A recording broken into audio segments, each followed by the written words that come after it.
Olá, bom dia a todos. Vamos estar começando aqui mais uma aula da nossa EBD Online, dando continuidade à nossa síntese do Antigo Testamento. Já estamos no livro de 1 Samuel. Está voltando aqui. O livro de 1 Samuel. 1 Samuel é um livro muito importante na história do povo de Israel e também na nossa história, pois nele há vários fatos, acontecimentos muito importantes da história, até mesmo da nossa humanidade. Vamos estar dando início. O autor é o próprio Samuel. A data foi dada de 1171 a 1056. Algo importante, irmãos, que eu quero destacar aqui, que fizeram uma pergunta: por que as datas sempre estão diminuindo, né? Começa o número alto e vai para o número baixo.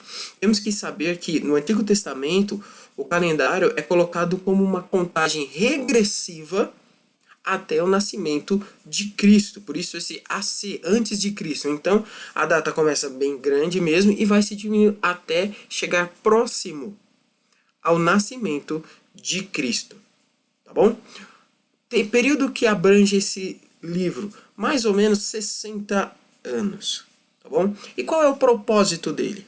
Descrever a transição do período dos juízes para o estabelecimento da monarquia de Israel. Então, Samuel vai mostrar essa transição de períodos, que é muito importante. Como nós vimos, o livro dos Juízes foi um período muito triste da história do povo de Israel. E agora estão passando por um novo período. Aqui está as suas divisões. Primeira parte, do capítulo 1 ao 7, é Samuel, o último juiz. Segundo, Saul começa a reinar. Saul é coroado rei, capítulo 8 ao 15. Terceira parte do livro é a trajetória de Davi, o rei escolhido por Deus, capítulos 16 ao 30. E a última parte, a morte do rei Saul, capítulo 31. Aqui, irmãos, eu quero mostrar em específico o período histórico do povo de Israel. Eu vou aumentar aqui para os irmãos observarem que o livro de Samuel ele abrange muitos livros da Bíblia.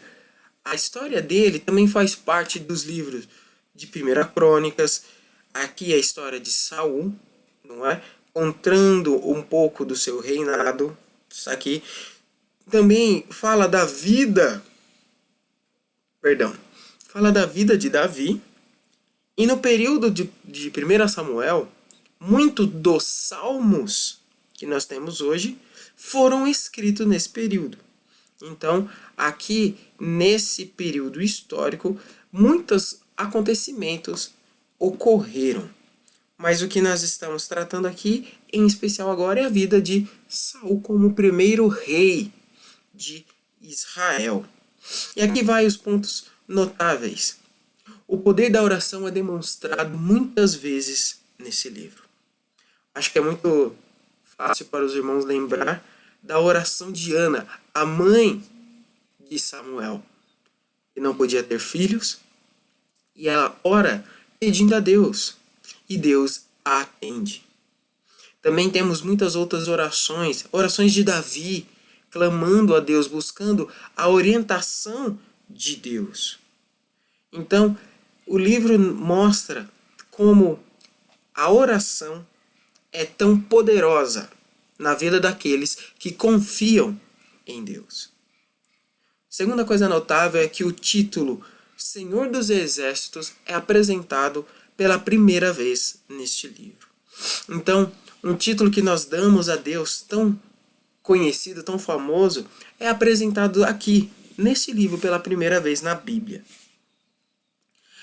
Mais uma coisa interessante, o terceiro ponto é que nesse livro apresenta 3 eras do povo de Israel. Como assim 3 eras? Vamos estar lembrando, no livro de Juízes, eles estão no período dos juízes. O momento histórico deles é aquele, dos juízes. Mas em Samuel há 3 períodos, 3 eras. A primeira era é a dos juízos, o final dessa era. Samuel é conhecido como o último juiz de Israel. E diferente dos outros juízes que se antecederam, Samuel era um juiz errante. Ele andava, passeava por toda a nação de Israel. Ele não ficava somente em um local específico. Ele andava por toda a terra de Israel. No livro de Samuel também se dá início à era dos profetas, onde agora não mais homens se levantam para ser líderes militares, mas somente homens que irão transmitir a palavra de Deus. E também é o início do período dos reis, como que é o propósito desse livro. Mostrar essa transição dos juízes para o período dos reis. Samuel, irmãos, ele é a chave dessa transição, pois ele é conhecido como último juiz, conhecido como o primeiro profeta, conhecido como o título que possam se dar é aquele que unge ou coroa reis. Então ele participou dessas três categorias: juiz, profeta e aquele que ungia reis. Então, Samuel é uma pessoa muito importante para a história do povo de Israel. Nesse livro também veremos a triste trajetória de Saul. No livro de 1 Samuel mostra, no início da sua jornada, Saul como um homem excelente, se destacando entre os homens de Israel. Mas ao passar dos tempos, o orgulho, a desobediência, começaram a o tornar um homem que foi se distanciando de Deus, ao ponto de chegar no final da sua vida, ele consultar uma profetisa, uma necromante, para tentar descobrir o que ele deveria fazer. Ele não buscava mais a Deus. Ele buscava outros deuses para buscar a sua orientação. Nesse livro também vemos o agir do Espírito Santo. O agir do Espírito de Deus é fortemente apresentado aqui. Aqui nós vemos o agir do Espírito Santo quando a Bíblia fala que o Espírito de Deus repousou sobre Saul. O Espírito de Deus repousou sobre Davi. Então, temos aqui o agir do Espírito de Deus. Eu estou mexendo aqui, mas eu estou testando o microfonezinho. Também temos nesse livro de 1 Samuel a trajetória de Davi, de um pastor de ovelhas para o ungido do Senhor. Essa palavra também é mencionada pela primeira vez nesse livro, ungido, que no original também significa escolhido e também Messias.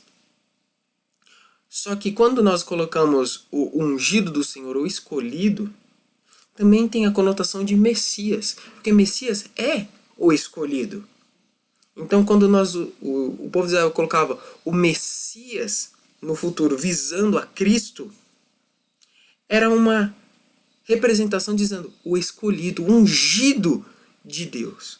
Então, o ungido de Deus aqui foram Saul, em primeiro, e Davi. Eles foram escolhidos de Deus para uma missão, que mostraria um dia esse título para Cristo, o ungido de Deus, o Messias, o último ungido rei de Israel, que irá reinar para sempre. Aqui também mostra nesse livro, irmãos, o perigo da impaciência e da desobediência. Melhor. O perigo da obediência parcial. E qual é a diferença? Irmãos, esses dois fatos foram muito marcantes para a história de Saul. O primeiro passo onde Saul errou foi a causa da sua impaciência. Ele tinha reunido o povo para guerrear, mas ele estava achando que o profeta Samuel estava demorando muito. Então ele mesmo escolheu sacrificar, fazer a oferenda a Deus. Só que isso estava contra a vontade de Deus. Deus tinha dito que era para Samuel fazer aquilo. E por causa disso, Deus já tinha escolhido tirar o trono de Saul. Se não fosse somente por causa disso, da impaciência de agir fora da vontade de Deus, quando ele recebeu uma ordem de destruir, eliminar toda uma nação, todos os seus bens, Saul obedeceu, em parte. Ele viu que as posses daquele povo, que era para ser destruído, eram boas. Então ele tomou os seus rebanhos, suas riquezas, com a pretensão de dizer, não, eu vou oferecer tudo isso a Deus. Aí temos aquele velho ensinamento que diz, Deus quer obediência ao invés de sacrifícios.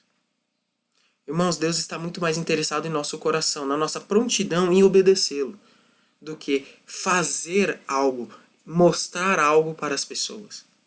Deus vê os nossos corações. E Deus sabia que Saul estava se desviando dos seus caminhos. Por isso ele não aceitou essas atitudes de Saul. Ele era rei, ele tinha que dar o exemplo para o seu povo. Algo também muito interessante nesse livro é que a escola de profetas teve início aqui. Não sabemos muito bem o que acontecia nessa escola, o que era ensinado. Provavelmente Samuel mostrava para aquelas pessoas que eram chamadas por Deus como agir, a melhor forma de proceder diante do povo. Mas a Bíblia em si não relata exatamente o que acontecia nessa escola. Tá bom? Irmãos, algo muito interessante também que nós podemos observar no livro de 1 Samuel é como Deus tinha um plano. Deus queria que o povo de Israel tivesse um rei. Já estava nos seus planos. Mas a impaciência do povo, mais uma vez aqui, a impaciência, fez que os planos de Deus fossem adiantados. Como assim os planos de Deus foram adiantados? Deus queria um rei, mas o rei era Davi. E por causa da desobediência do povo de Israel, por não ser paciente, Deus permitiu a antecipação dessa coroa para Saul. Não era a vontade inicial de Deus, mas Deus permitiu. Mas usando disso, do reinado de Saul, uma preparação para aí sim a vontade perfeita de Deus, que era o reinado de Davi. Continuando, irmãos, agora vem a mensagem desse livro. O lugar para a oração e seu poder em todas as situações da vida. Irmãos, como eu mencionei no início, esse livro exalta orações. A oração de Ana, a oração de Samuel. Há um texto quando o povo de Israel pede um rei, Samuel exorta o povo dizendo, olha, vocês estão escolhendo um homem para reinar no lugar de Deus. Então o povo se arrepende, fala, não queremos mais um rei, queremos Deus. Mas Samuel fala, não, agora já foi. Deus vai colocar um rei sobre vocês. Mas não se preocupem. Eu não cometeria o pecado de deixar de orar por vocês. Então a oração está colocada aqui como algo muito importante. Davi ora inúmeras vezes no livro. Perdão, irmãos, não sei o que está acontecendo. No livro de 1 Samuel. Ele ora pedindo conselho. Ele ora em momentos de tristeza. Ele ora agradecendo a Deus. Mostrando que existem orações para todos os momentos de nossa vida. Então, o livro de Samuel, com o propósito de mostrar essa transição do período dos juízes, um período caótico de anarquia do povo de Israel, para o estabelecimento de uma monarquia mostrando que dentro desse período a oração pode estar presente. Quando nós precisamos de orientação de Deus, devemos buscá-la através da nossa oração. Logo na sequência temos o livro de 2 Samuel. O livro de 2 Samuel é uma continuação direta, pois o último capítulo de 1 Samuel mostra a morte de Saul, que estava perseguindo a Davi. Então, aqui mostra o que estava acontecendo logo depois da morte de Saul. Os escritores foram Natan, o profeta Natan e Gate. E a data do livro escrito foi dada de 930 a.C. e abrange um período de 40 anos. E qual é o propósito desse livro? Descrever a história do reinado de Davi. Se o primeiro livro de Samuel queria mostrar a transição de períodos, aqui esse livro tem como único objetivo mostrar o reinado do maior rei de Israel. A primeira divisão do livro está entre seus capítulos 1 a 6, que é Davi coroado rei. Segunda parte é as conquistas de Davi. Algo muito interessante se notar, irmãos, na primeira parte do livro, é que Davi foi coroado primeiramente rei de 2 nações, ou de 2 tribos, e depois de toda a nação de Israel. Depois, na terceira parte do livro, mostra o pecado e o arrependimento de Davi, capítulo 11 e 12. A quarta parte do livro é a rebelião de Absalão, o filho de Davi, que dá dos capítulos 13 ao 19. E por último, os últimos dias de Davi, capítulo 20 a 24. Da mesma forma, como o livro de 1 Samuel falava do reinado... Desculpa. Irmãos, eu não sei o que está acontecendo. Não é tão cedo assim para eu estar bocejando tanto. Muito perdão. 1000 perdões. Como o livro de 1 Samuel fala do reinado de Saul como rei, agora o livro de 2 Samuel vai falar sobre Davi reinando. E como eu disse, o livro de 1 Samuel fala muito dos salmos, é tratado muitos salmos. O período é muito que fala de muitos salmos sendo escritos no livro de 1 Samuel. E agora, no período de 2 Samuel, os outros salmos são escritos e são compilados em um único livro. Então, nesse período de reinado de Davi, o livro de Salmos foi escrito. E pontos notáveis do livro de 2 Samuel. A genealogia real é demonstrada. Então, mostrando de Adão até Davi. Sua genealogia é traçada para mostrar o plano de Deus para eleger o seu escolhido, o seu rei. O rei da nação de Israel.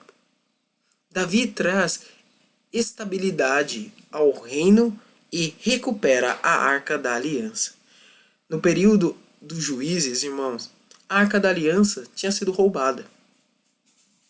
E agora Davi tinha, com as suas conquistas militares, tinha estabilizado a paz do reino e também tinha recuperado a Arca da Aliança. E isso trouxe grande alegria para o povo de Israel, pois a Arca da Aliança representava a presença de Deus na nação. Terceira coisa notável, terceiro ponto notável é que Deus perdoa o pecado de Davi, mas não o isenta das consequências. Irmãos, qual foi o pecado de Davi? O pecado de Davi nós conhecemos que foi ele ter cobiçado, adulterado e matado. Davi cobiçou uma mulher que já era casada, Batseba. Ele coabitou com ela, se deitou com ela, teve um filho. E para esconder o seu pecado, orquestrou a morte de seu marido. Então vemos aqui, irmãos, que Davi cometeu um pecado gravíssimo, mas Deus o perdoou. Só que não o livrou das consequências. A família de Davi iria sofrer e muito por causa dos seus pecados. Tanto que nós vemos que uma parte do texto, uma parte do livro, narra a rebelião de Absalão, filho de Davi, que tomou o trono de seu pai. O livro demonstra que todos os nossos planos devem ser apresentados a Deus. Depois que Davi retomou o seu trono, aquela triste história que Absalão prendeu seus cabelos numa árvore e foi morto, Davi recupera o seu trono. E anos se passaram e Davi decide construir o templo de Deus. E ele estava desejando fazer isso e ele consulta a Deus, o profeta Natã, para ver se isso era a vontade de Deus. Natã, ao primeiro ponto, vê que isso era a vontade de Deus, era uma ótima ideia. Só que Deus depois fala com Natã e Natã volta a Davi falando que ele não poderia construir o templo por causa que as suas mãos estavam manchadas de sangue. Então, Davi não era digno de construir o templo de Deus, mas que o seu filho Salomão iria. Então nós ficamos imaginando, irmãos, olha só. Imagine se você tem um sonho. Davi tinha esse sonho de construir o templo de Deus. E esse sonho é tomado de você. O que você faria? Talvez nós ficaríamos tristes, desanimados. Nossa, Deus não me permite alcançar aquilo que eu mais desejo. Então, vou ficar quieto, vou fazer mais nada. Davi não. Davi, ele não pôde realizar a obra que ele queria. Mas então, entra o último ponto notável. Davi não pôde construir o templo. Não obteve a permissão para construí-lo, mas deixou tudo pronto para o seu filho Salomão. Normalmente, quando nós dizemos do templo, nós mencionamos ele como o templo construído por Salomão, né? O templo de Salomão. Mas, irmãos, Salomão, ele só teve que inspecionar a obra, cuidar para que tudo acontecesse, pois Davi foi aquele que juntou recursos, contratou pessoas, fez a planta da construção. Foi Davi que organizou como os sacerdotes iriam servir dentro do templo. Davi orquestrou os salmos, as músicas que seriam entoadas a Deus. Davi organizou os músicos que iriam louvar a Deus. Davi preparou tudo para Salomão. Salomão só tinha que seguir as instruções que Davi deixou. E isso foi Salomão que levou a honra, né, de construir o templo. Mas Davi não ficou triste com isso. Ele ficou feliz, porque ele sabia que o seu sonho, a vontade de agradar a Deus com um templo, seria realizada. Essa é uma lição que nós devemos tomar para nós. Se eu não posso fazer aquilo que desejo, eu queria fazer algo para Deus, fazer algo na minha vida, se eu não vou realizar, que pelo menos eu faça tudo que estiver ao meu alcance para que outra pessoa realize. Talvez o meu filho, talvez algum parente, talvez algum irmão na igreja. O que eu devo ter em mente é a glória de Deus. É deixar Deus feliz. Davi queria satisfazer a Deus, queria alegrar a Deus, pois ele via que Deus merecia mais. Então ele preparou tudo para Deus ser glorificado, se não pelas suas mãos, mas pelas mãos do seu filho. Irmãos, nós vivemos assim. Não podemos querer que tudo seja feito ao nosso tempo. Tudo seja feito à nossa maneira e que nós façamos parte. Se isso fosse verdade, nós não estaríamos aqui. Nós não estaríamos aqui hoje, pois se todas as pessoas quisessem que tudo que acontecesse fosse diante dos seus olhos, como Paulo mesmo disse, muito mais para frente, um planta, um rega, um semeia. Imagine se o nosso missionário que fundou a nossa igreja quisesse estar presente em cada momento, na construção, na preparação do templo, na nossa igreja, né, de todo aquele período. Seria bom tê-lo ali? Sim. Mas, irmãos, ele participou de outras coisas. Deus usou homens de Deus em diversas áreas. Nosso pastor Júnior, se nós formos pensar, ele tem um papel importante na igreja. Ele é o nosso líder, nosso conselheiro. Só que ele não deve estar realizando todas as tarefas da igreja. Isso necessita que nós façamos. Ele não pode fazer tudo. Talvez ele possa até querer fazer muitas coisas. Mas a sua obrigação é uma.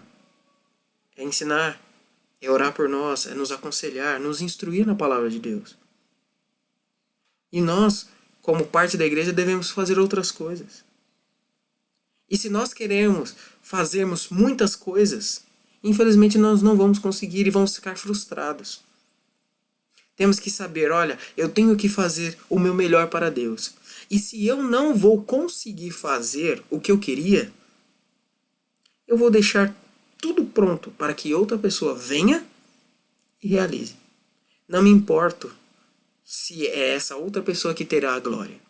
O que eu quero é realizar a vontade de Deus.